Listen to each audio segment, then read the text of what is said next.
This is Good Books, Big Questions, full, loving, and sensible conversations about faith. I'm Karen Stiller. My guest is Marty Solomon. Marty co-authored a book called The Gospel of Being Human, How Asking Better Questions of the Bible Reveals Who We Are. Here is our conversation, unabridged.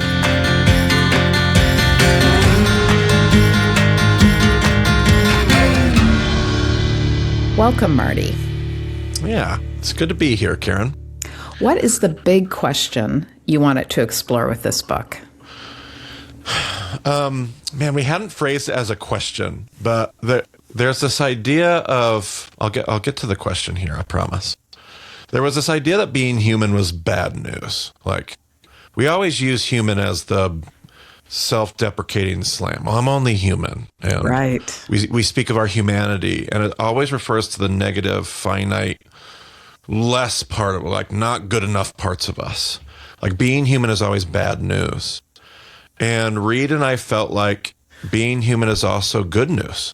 We're not denying the bad news, but it's also this beautiful news. We have something very special that God's doing in us and in his story and in the scriptures. Being human is that's not just bad news, it's good, maybe even primarily good news. And we wanted to recapture that. So if there was a question, I think it was like, really? Question mark? Is this really? That's a great question. Is this really it? And we just felt like there was, yes, that's true, but there's so much more. And it's not even a little side point. We think it maybe is one of the main things that's gotten lost. Wow. You talk about the assumptions we bring to the Bible, and they bother you a lot, I think I can say. Was that such a big part of your approach to this book, dismantling some of these assumptions? Yeah, I think it lies at the heart of so much of what this book felt. That's probably the part of this book that felt like, well, this is just what I do. And not I hope it's never in a hubris-laden, like whatever. I just think, I know growing up in the world of evangelical fundamentalism, we were always kind of taught that we knew everything about everything. Yeah. And there's just such a value in opening ourselves up to all the things we don't know. Maybe we do know a lot, maybe we don't, but maybe we do know just a lot, and that's great, but there's still so much that we don't know. And one of the things that keeps the doors to learning that shut is assumptions. And so part of what I love to do is to question assumptions and pull those things apart and all of those kind of things. So some of the assumptions you walk through, the meaning of the cross, which I want to come back to, pleasing God, human guilt and shame, which you've alluded to, and you offer other ways to understand them or another way to approach the Bible and theology, and you push for more curiosity and less assuming. Tell us about curiosity and why it's so important. Yeah, so this is the second of a 3-book series. And the first book we called Asking Better Questions of the Bible. And we drummed a lot on curiosity there. Like the curious posture is a human posture. The curious posture is something that is going to, just open us up to all kinds of beautiful, wonderful things to become, to learn, and I think curiosity is not incentivized much in our corners of spirituality. Like we kind of lean towards certainty. We kind of want to know. We want our doctrine to be sound. We want the foundation to be secure. All those things are good, but being curious. And so coming out of the first book, that was what people found so liberating. Like when I was on book tour with book number 1, it was just like, I've never been able to ask questions. It's never okay to ask questions. This book makes it okay to wrestle with my doubt and be honest about the things that I don't know. And I just wanted to double down on that in this book. Did a whole bunch of research. I ended up kind of getting reduced down to 1 chapter, but it was where I spent most of my time on why is curiosity fundamentally human? How does it connect us to attention, like paying attention, really pausing long enough to really see something for what it is?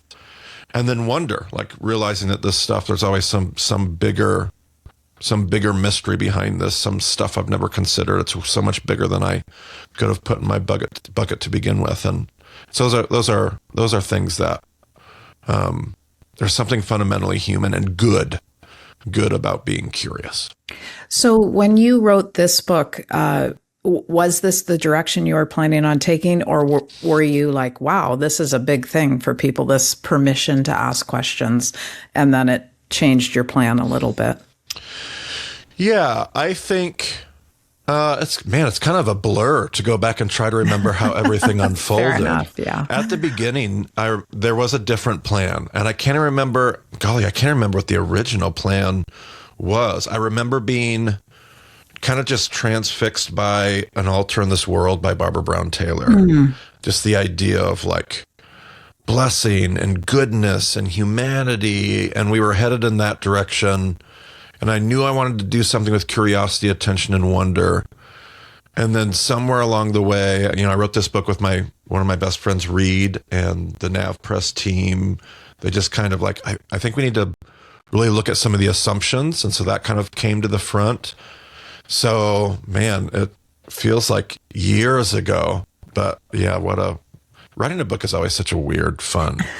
And I've only done it twice, but they were not the same experiences. The two experiences were radically different. So yeah, and ideally they take a life of their own, right? Yes. That you're not necessarily expecting. Yeah. I love that you're opening the doors to question asking. And I really do think of that. I mean, maybe less so, but I think Christians have been afraid to ask questions. And in my role over the years as a pastor's wife, when my husband was serving churches, I quickly came to see the actual kind of weird power I had when I would ask a question. Sure. In a Bible study group or whatever, that people maybe didn't think I had questions. Yes. And then when I was willing to, I don't get this, that opened up a door. So I love that you're modeling asking questions. Speak to the person who's still a little nervous about asking questions or hearing questions. What would you say to them? Yeah, I would say there is something about, there's a quote I use in chapter 1, and I found it through Ian Leslie, and I can't remember now who the researcher was, but somebody was making this observation that our rigid doctrinal stances kill curiosity, and in that, like, it kills a little bit about what it means for us to be. They were studying children. Like, this isn't what it means to be like a deeply thoughtful adult. This is what it means to be just a naturally developing little kid. And they were watching children develop, and their curiosity was naturally a part of them. And essentially, attention was something that they learned that there was a value in finding out who was a resource and who they could go to and who they could ask. But then there was this third layer that very few, like, it was a real gift or a learned attribute, or like it did not come naturally and instinctively. But if you could get past this initial curiosity to like really lean in and know that questions were a fundamental part of what it was going to mean to be you, that the development of these kids were just, and I think that just holds true now 40 years later for me. Being curious, whether it's about my leadership or my friendships or being a husband, or being curious is almost always a really, really good investment. And that in my own faith, like I'm in a grad program right now at a Catholic institution. It's a very different world than I'm used to. And it's just been so good. And I can push against it. There are these moments where I kind of react. But if I will get curious, if I can pull back and go, okay, but wait a minute. Why am I upset about that? B, why are they not upset about that? And C, what is behind all of this? And what can I learn from this? I am definitely a better student, a better leader, a better person, because I'm leaning into those curious spaces. So being curious is a good thing. And it does not mean you have to let go of where your feet are and where you find your foundation or any of your convictions. You can hold a conviction and be just as curious. Yeah. And I would think your curiosity and your question asking would make you stronger in the end. Absolutely. Absolutely. And not just the substance and the content of the questions themselves, but what questions do to you and to us. Absolutely. We become a stronger, better, more robust version of who we're meant to be, but also just the next book's going to be about how this impacts our relationships with others, because this makes us a better person to know, and a better neighbor to have. Absolutely. I was just thinking that as you were speaking, Marty, that I've been in so many rooms in my life by now where I think people have no idea who they're sitting next to. They don't know the great story and the great past and the great wisdom of that person because they're not asking them any questions. Yes. Yeah. Yeah. And this introverted person sitting here, the deck is stacked against me. I don't want to talk to people. I don't want to ask questions. But man, I was just in a hotel lobby 2 mornings ago in a very awkward situation, and I could feel my anxiety rising. And instead I turned to the person behind me and I did what I never do, which is, what are you waiting for? What are you here for? And just had a completely different experience in the lobby of a hotel room. So it was great. I love that. Yeah, that's a great example. Yeah. You write that asking questions about the Bible is the easy part. What's the hard part?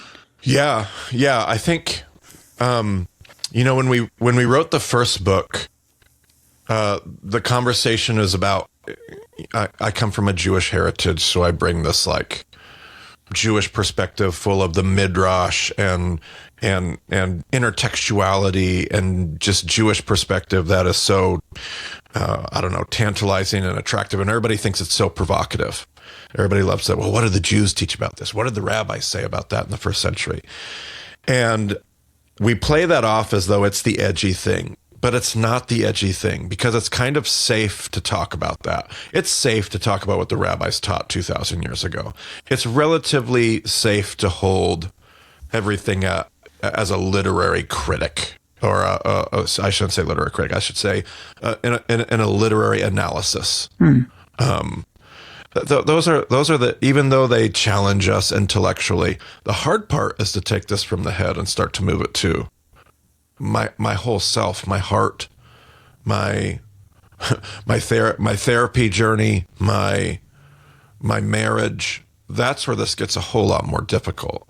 And that's where theology is really shaping, not just what I read in the Bible and not just what I exegete and not just what I might teach on a Tuesday night Bible study, but where it starts to shape what I really actually believe about who I am and why I'm here in the world. That's much more difficult if it just reaffirms what I believe, great. But if it starts to push up against those things, if my curiosity leads me to some new way of, there's a much higher price to pay there. Yeah. And that also pushes against this idea some of us might have that other people do theology. Yes. And, tell us what to believe, and that's fine. Yeah, absolutely. And boy, do you talk about, you were talking about the power of curiosity for the listener earlier, like the power of just realizing that we're all theologians. Right. And the theology that we engage in is the theology that matters the most, because it's not over there. It's the stuff that we live in every day, whether we're equipped in it or not, whether we're trained in it or have degrees in theology or not. We engage in the work of theology as we just walk our walk with Jesus. And I don't think we give ourselves enough credit in that regard. So I do think that's a really powerful observation. And when life goes horribly wrong, that, for me at least, those are the moments when I am confronted with things that I didn't know I believed because they're being ruptured and shattering. And I think, I thought that, and I didn't know I thought that. Absolutely. Yeah, 100%. You write, this really caught my attention. Salvation isn't just about what happens after death. And I wanted to tell you that I remember at some point I had friends who said to me, I don't know why anyone would share the gospel with someone if they didn't believe in hell. And I remember I wasn't brave enough actually in that moment to say what I was thinking, but I remember thinking, I think it's about life too. Right. Yeah. And when I read that salvation isn't just about what happens after death, tell us about that. Yeah. Well, one of my favorite statements is much of what we read about in the scriptures or in the history of God's people, and being the people of resurrection, is that resurrection isn't primarily about life after that. It's about life before death. And I've always loved that. Wow. Like resurrection is I don't know what happens on the other side of death. I've never been there. I think the Bible actually says very little about it. I don't know. I can trust that it's got to be good and incredible, and just because of who God is. But the Bible is telling us all this stuff because it's mainly about life before death.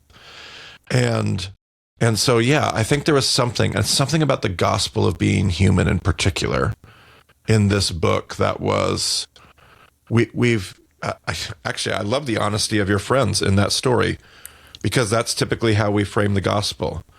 But if the gospel, I once had a teacher say, if the gospel is not good news for everyone, then it's not good news for anyone. Yeah. Like whatever it is that we're sharing has to be like this amazing good news pronouncement about who God is and who you are. And typically our theological framing is how good God is, how bad you are, and how badly you're separate. And it's a really hard story to tell. If there's no eternal carrot on a stick on the other side, why would I share it? And what I've found is the gospel that I've come to know over the last few decades of my life, I would tell anybody about it. And it has very little to do with where we're going when we die. But it helps me become a more merciful person. It helps me figure out how to love my enemies, or walk through the process of forgiveness, or just be less selfish. And for me, those are really big things, and they've been very compelling. And I would want anybody to want that kind of freedom and that kind of liberation. Wow. Marty, when you said life before death, that it's about life before death, I felt something inside me bloom. I think that's a game-changing, just amazing insight and a shift of thinking. Yeah. That was a phrase that I got from, I can't take credit for that. Somebody said that at some point, and boy, did it immediately sink into my consciousness. But what a game-changing idea that there's something about this world that the gospel has something to say about, not the next one. Yeah. Yeah. I had a conversation with a faculty mentor for a program I'm doing in a writing project. And he said something equally profound for me, that God is probably better than we imagine, not worse. Yeah. And that was another light going on moment for me. It was such a beautiful thought. Yeah, absolutely. Well, it makes me think of, I think we're all, maybe not all, I think many people, Christians and non-Christians, are transfixed by, we're mesmerized by Jesus, like the person of Jesus. And one of my favorite Christology quotes comes from Brian Zond, where he says, God is like Jesus. God has always been like Jesus.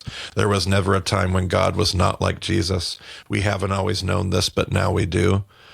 Like there's something about the incarnation that draws me towards, like, oh, God's even better than I thought. I already thought God was pretty good, but if God is like Jesus, this is even better than I realized. And yeah. I do love that.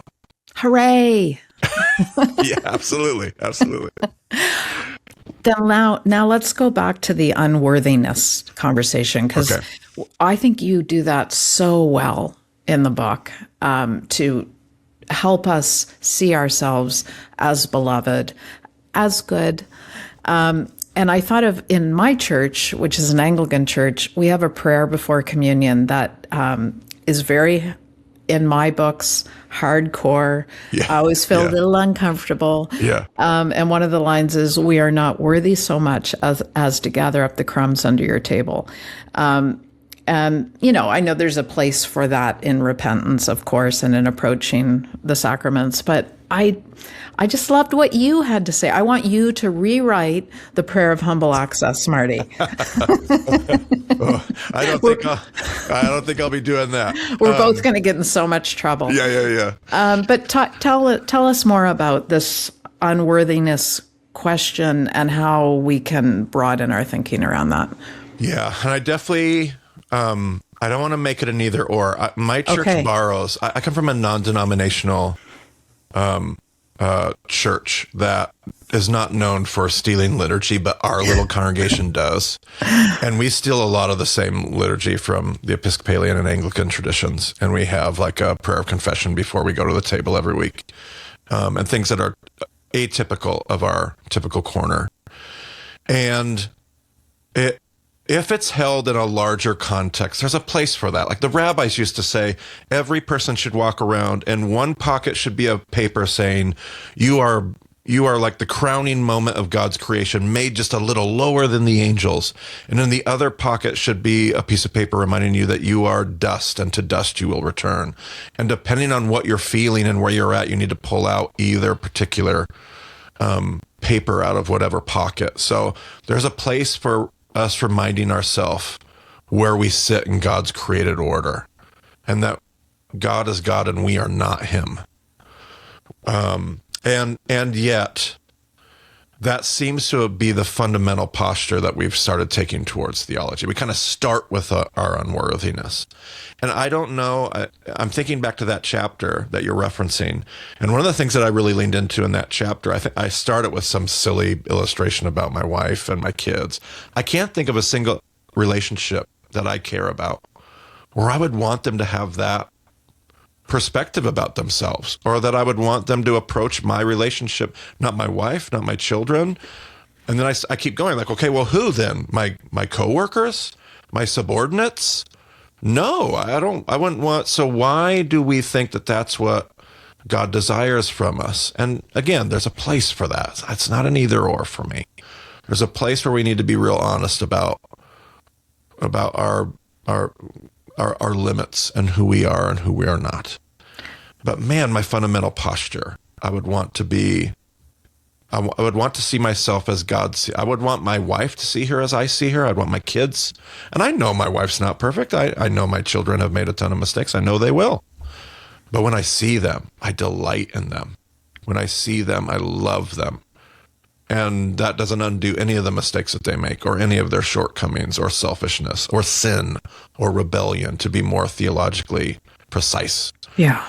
But man, they're loved. They're loved. And somehow I have to go searching way harder in our theological fields to find my belovedness than I do my sinfulness. And that's what I think I was trying to gun after in that chapter. Yeah. And your setup, let's help listeners who maybe haven't read the book yet, in case they're confused about your wife and children. So your setup is actually, it's very funny. Like it's very effective. You're, I don't know, I think going on a date night or something, and your wife is approaching you. I'm not worthy to go with you, Marty. And you sort of carry along this like joke. And but it really, it works really well. I thought, who would want that? Right. Yeah. My favorite part of that little illustration I wrote was when she takes her jacket off and she's got a T-shirt that just has emblazoned on it "wretched" on the front of it.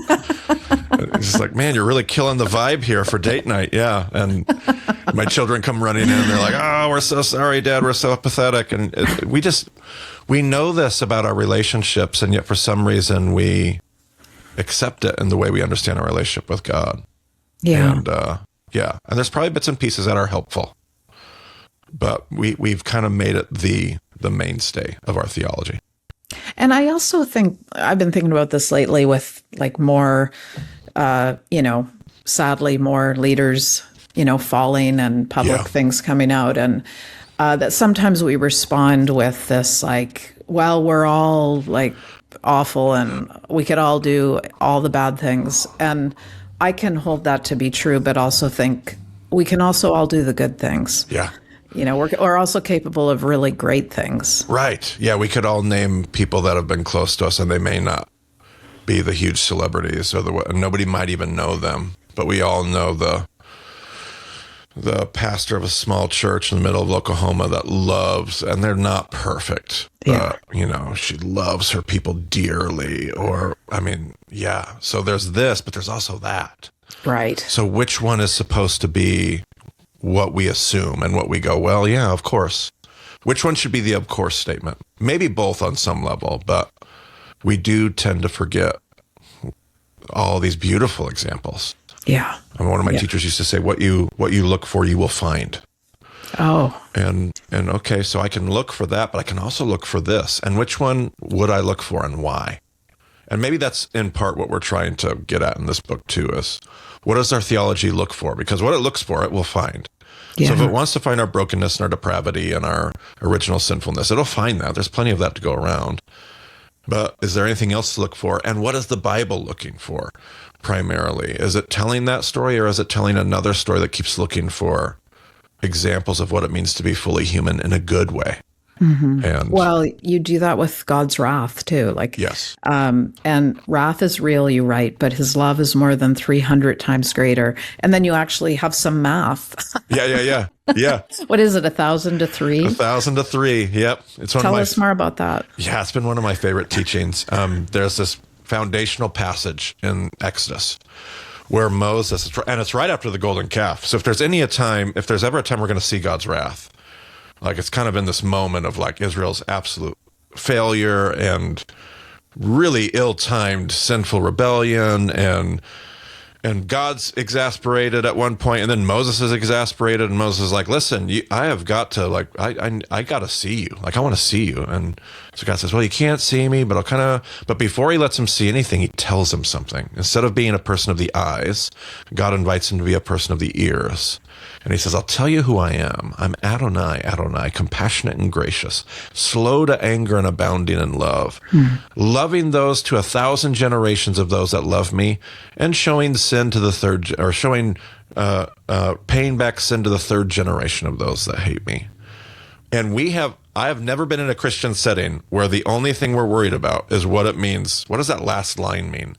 And we forget the 8 lines that preceded it, which was all about God. It's this hyperbolic comparison, this juxtaposition. He just said he shows love to 1,000 generations, but we try to figure out what the 3 generations of God's wrath is.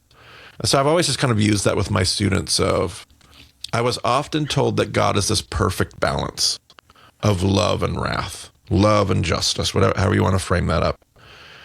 And the Bible says it's 1,000 to 3. Yeah. It's not 1,000 to 0, which I think I also say in that chapter, which matters. Yeah. But it's also not 500 to 500. It's 1,000 to 3. And that 3 matters, but boy, that 1,000 is pretty good. And so I love that. It is as close to math as I've gotten since I went to Bible college. So I also don't do math, but I do understand that ratio. Yes. So do we fixate or focus more on the wrath and the judgment because we like to punish people, or what is it? Why are we drawn to that? Well, I want to be careful here because I get really fired up about this, and I don't want this to be overstated, but it's a pagan impulse. Oh. The pagan impulse has always been that the gods are angry. Okay. That's just obviously the gods are angry. Look at the world around you. Obviously the gods are angry. I'm so bad. Obviously the gods are angry. Look at all the injustice. And I think part of what the Jewish story, the Hebrew story was a God that was like, I mean, there's plenty, it's not 1,000 to 0, but I'm not angry. I'm in love with this place. I'm in love with this creation. And so I think there is this pagan assumption that God is angry and we're all when you think of all the ancient pagan myths, there's always the angry gods. The gods are angry with each other and we're kind of innocent bystanders, or the gods are angry with us. I've got to appease the gods. Just this ancient system of, if I need something from God, I have to kind of like appease. And then when I get something from God, I thank him by appeasing him some more. There's always been this. And yet this God just keeps trying to break down all that mythology and say, I would like to actually just hang out with you. It would be really great if we could just draw near and you could cleave to me. We'll be all right. So I think that's part of it. Yeah. Yeah. So speaking of appeasing, the one part of your book where I thought, is Marty going to get into trouble? Yeah, I know. Is and I'm going to read you the quote. You're talking about the cross. Jesus died for many big and compelling reasons, but to satisfy some legal requirement for a heavenly God who has to answer to something, that shouldn't be one of them. Presenting the cross as merely transactional makes it into something shallow and hollow. Maybe the cross does confront us with an offer, but I don't think it's ever presented in the biblical text as a contract that we have to sign or not. Yeah. Tell us about that. Yeah. I've become a big atonement theory nerd in my days as a theologian, because there's something very much, all the things we're unpacking in this book really, I don't know if they lead to or if they start for the classical Christian evangelical mind, like what trained me. I don't, but everything we talk about is just like it's just taken to, you turn the dial up to 11 when like how bad are we and how good is God and what is the separation? And we definitely lean into this classical Reformed era legal, like we even call it penal substitutionary atonement. It's this legal code. And there's even value to that. I think of Fleming Rutledge writing her incredible book on the crucifixion. There's a place for penal substitutionary atonement explained really beautifully and compellingly and well. But we have taken that one atonement theory and crafted entire theological systems about why something has to die. And somehow it doesn't work with this larger, more robust, also classical, also orthodox theology of why Jesus is dying, and why Jesus is here. And there's all kinds of other ways to frame it up. And we don't necessarily pull apart all the theories in that chapter, but that's kind of what is behind it for me. Like, why is God doing this? Is God answering our own? Is God climbing up on the cross, or is God killing himself? Like, what's going on here in this space? And you're the first interview to really corner me on this one, so you can hear me like processing as I answer in the midst of our conversation here. Because I think I've always been mesmerized by, there's an old Science Mike quote that says, I'm gonna pull it up. I know this is awkward for everybody in our interview, not at all. That's and our producer, right. and all of our. We're keeping it real. We're keeping it real here. Here it is. Mike Maharg once said, "The cross was not God's invention; it was ours. In all our need for an eye, I have to wonder sometimes if God listened to us cry for blood and offered his own. If Jesus' sacrifice on the cross was not to sate God's wrath, but to show God's response to ours." And I don't think any one quote or any one theory or any one angle will ever be able to truly capture all of the beautiful aspects of what we see in the cross and in atonement. Which is why the quote you started in the right spot, because I make mention of there's a million different ways, a 1,000 things to see here that are beautiful and compelling. But they should be that. They should be beautiful and compelling. They should reaffirm the goodness of our humanity. It should reaffirm how much God believes in the world. It should call us towards everything else we've been talking in the book, partnership. Like the reason why our theology somehow becomes about disembodied evacuation, like some glad morning I'll get out of here, rather than physical participation. The reason it's about life after death rather than life before death is because of this way that we build this theology that says there's a sin problem and God's going to fix that so you can get out of here, rather than there's a restoration problem, or there's just a fellow, like God just wants to dwell with you. God just wants to be, God just wants us to cleave together, and he's making a way for that to happen. And so asking questions about, and I've been in evangelical spaces long enough to know that if I don't, because that was a chapter that was like, do you really need to write this? Yes. And in evangelical spaces, we have to, because it will always come back to that. If we don't ask the question about why does Jesus have to die, and who is God, and what is he doing in the cross, and what are we supposed to hear, and what are we being confronted in at the cross? So one of my other great statements, and I'll throw this in here too, Karen. I'm pretty sure I stole this from somebody else too, and I can't remember who. But somebody said, Jesus didn't go to the cross so that you don't have to. Jesus went to the cross to show you how to, which is a whole nother part of how we hold the cross and how we angle it. And again, when we use the whole transactional, I don't have to go to the cross. Jesus died on my behalf. We lose a whole nother theological truth, which is Jesus saying repeatedly, take up your cross and follow me. Right. Philip, I'm going to show you how to get to the Father. And all these disciples that knew that, because other than John, they all went to very similar martyred deaths because they knew what it meant to follow Jesus to that place, to suffer. The early Christians that talked about suffering along with Christ. This is really critical. So if our atonement washes that away, we lose something that God is calling us towards. So I have been thinking lately about Jesus on the cross showing us how to die. yes. And that feels right to me, and it fits in some puzzle piece for me. Yep. Let's say I'm the person, you talked about turning and being friendly to someone in the hotel lobby, and let's say I'm that person and we get into a conversation and eventually I say to you, why did Jesus die? What would you say?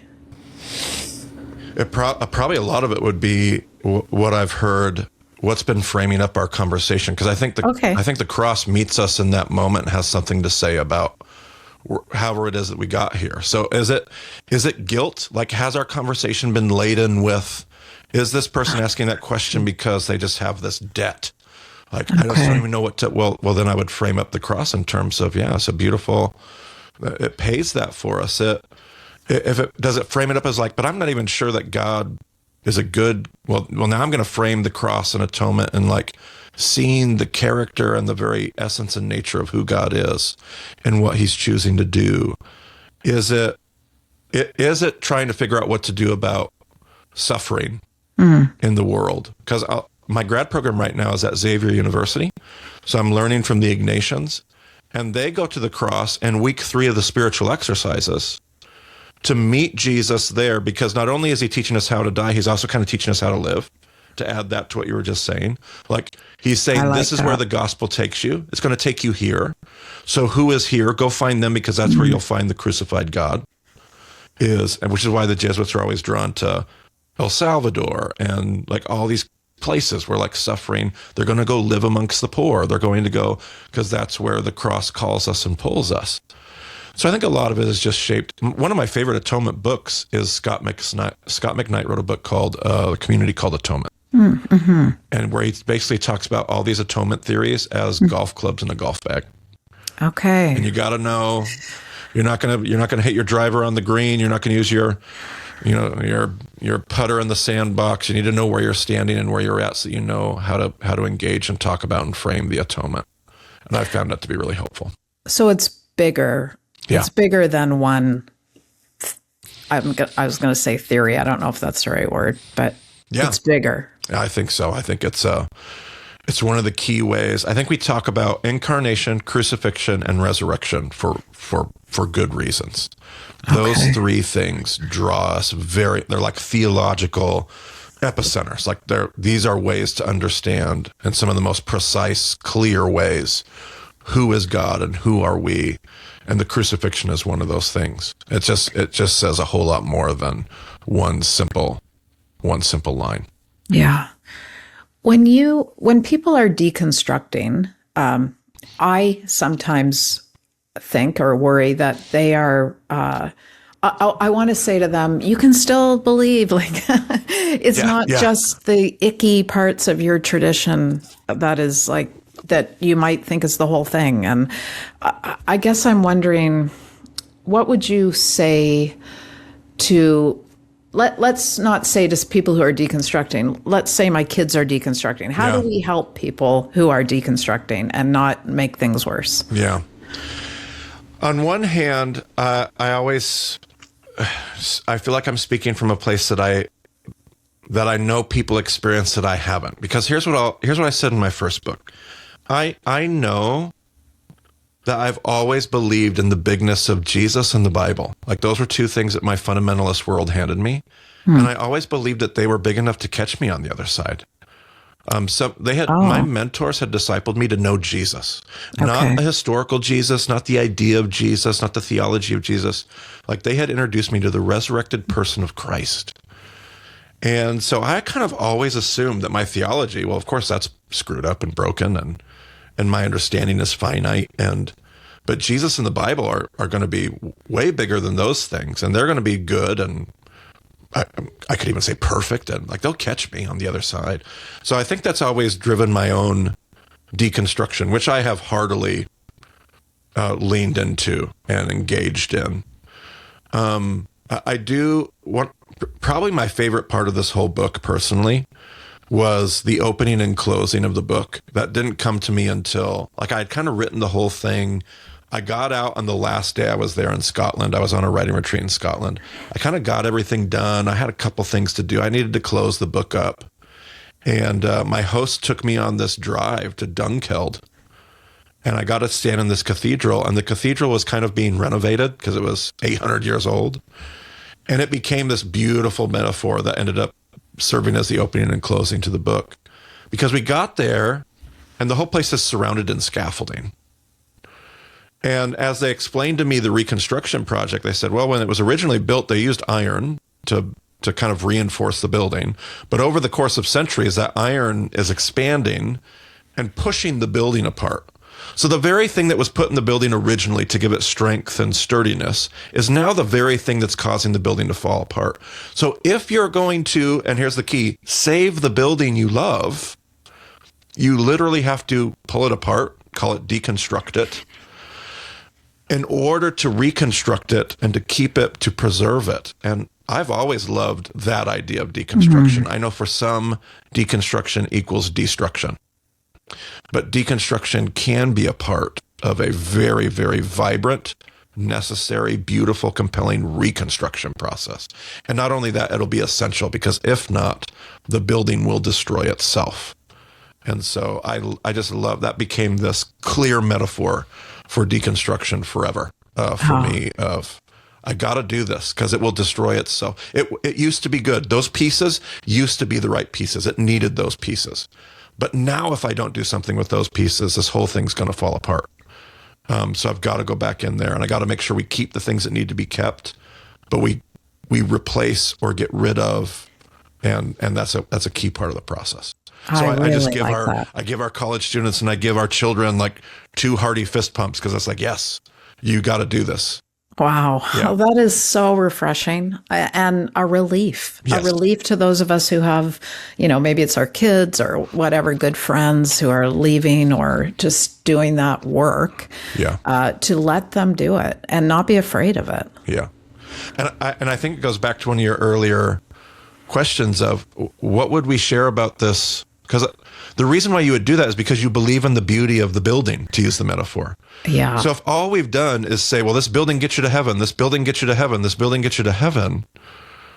Well, wait a minute. Why do I find this building beautiful? Why has it sustained me and kept me warm in the cold and facilitated relationships and community? And if I've given that to my children or that to the young adults that I disciple, well, then they're going to want to be like, oh yeah, this building can be beautiful. It's not right now. That's what we're going to go fix, because it can be. Have I given them a vision beyond just a really truncated, functional, this is what you find in the inside rooms? Have we taught them how to just appreciate the stained glass and know why those arches are built that way? And I think those are beautiful things. Yeah, this building is beautiful and I want to stay. Yeah, absolutely. Yeah. Oh, Marty, NavPress has a tagline, which is bold, loving, and sensible. I 100% think your book fits 100% into all 3 of those. But how do you think it fits? Well, bold. I will say that when we got done, before it started hitting the outside world, I was like, I don't know. Are we saying, it was that second book. I was like, are we saying anything here at all? And wouldn't you believe it, when you did the theological revisions, and and we definitely had to wrestle back and forth about what the theology police wanted us to do or not do. And then when you gave it to a launch team, and as people are starting to engage with it and read it in bits and pieces, they're saying what you're saying, like, "Oh, this is really good, but I'm not sure it's going to be popular." And I'm like, and part of me is going like, "Oh no." So apparently, but it was also reassuring. There was one week I can remember when I was talking to our editor and I was talking to Reed, my co-author, and I was just working through this like, "Oh no."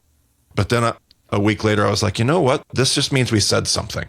Yeah. And I didn't know if we said something, but we did. We said something. So it's bold. And I didn't realize it was bold. I didn't set out to write a bold book here. Which is kind of silly. I probably should have, but it is bold. It's loving. Well, imagine what you would have done if you'd done it on purpose. Yeah, goodness. That would not be a good version of me. It's loving because I hope that it cares for the human experience. Like it really does care for the reader. At one point we write a chapter. The other chapter that probably has gotten the most pushback from those that have engaged it has been the Jonah chapter, where we suggest that our enemies are just as human as we are. Yeah. Which means just as beloved. And right now in our world, I don't care whatever side you fall on, that is not the message you want to hear. Yeah. But it's loving. It's loving because it's loving to us and who you are and how God sees you and how God loves you. It's also loving to our family and our friends and our children. And it's also loving to our enemies, which probably maybe makes it bold again. But I hope it's also sensible. I don't ever want to be something that's fringy. I don't think these are not new ideas. Maybe phrased in our own way, in a new way, maybe. But I do hope it's sensible, that it's like, yes. I hope that people that read it and check it out and don't even like it would say, I get it though. And there's value there. I think there's value in all the theology that I'm thinking critically about as I write it. And I hope that same theological world would find value in some of these reminders as well. And together we'll put something sensible together as a team. I'll put it that way. Yeah, and we're always in conversation. I really like that. And I think often we're reminding each other of things.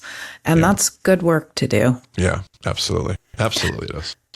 Marty, will you bless everyone who's listening to this and will read your book? Absolutely. I will utter the Aaronic benediction from the book of Numbers given to the sons of Aaron. Because it's a book that reaffirms God's position with humanity. It talks about his face shining on us, and it talks about the Jews believed that when this blessing was pronounced, Numbers says it puts God's name on them. So they believe that somehow they go out as ambassadors of who God is into the world when they hear this blessing. So I'll say it in the Hebrew and then I'll say it in the English, and we'll close with that. Thank you. Yahweh rechacha, Yahweh vayishmerecha. Ya'er Yahweh panav elecha vechonecha, Yisa Yahweh panav elecha veyasam lecha shalom. May Adonai bless you and keep you. May Adonai make his face shine upon you and be gracious to you. May Adonai lift up his countenance upon you and give you his peace. Amen. Amen. Thank you, brother. Absolutely.